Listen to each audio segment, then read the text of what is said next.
तर गणेशोत्सवासाठी कोकणाकडे जाणाऱ्या चाकरमान्यांची मोठी गर्दी लक्षात घेऊन परिवहन विभागाकडून विशेष व्यवस्था करण्यात आली आहे। कोकणवासियांच्या सोयीसाठी तब्बल 5103 जादा गाड्या सोडण्यात आल्यात। या गाड्या 22 ऑगस्ट ते 7 सप्टेंबर या कालावधीत उपलब्ध असणार आहेत। मुंबईतूनच जवळपास 1810 गाड्या कोकणाच्या दिशेने धावणार आहेत।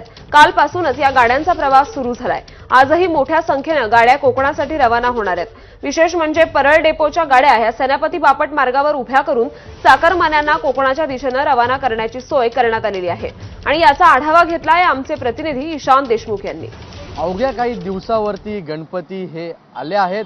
अशातच चाकरमान्यांना गावी जाण्यासाठी परेल डेपो इकडून ज्या गाड्या महाराष्ट्र शासनाकडून सोडण्यात येणार आहेत त्या सध्या आपण बघू शकतो की मोठ्या प्रमाणावरती गाड्या या सध्या इकडे लागल्या आहेत। आपण पाहिलं असेल तर चाकरमान्यांसाठी गणपती हा सण अत्यंत महत्त्वाचा असतो। ते त्यांच्या गावी जातात कोकणामध्ये आणि कोकणामध्ये उत्साहाने प्रत्येक चाकरमानी हा सण साजरा करत असतो। पण अनेक वेळा त्यांना जाण्यामध्ये अडचणी येत असतात। अशात महाराष्ट्र शासनाने त्या जादा गाड्या सोडणार आहेत त्या सध्या आता परेल डेपोमध्ये लागल्या आहेत।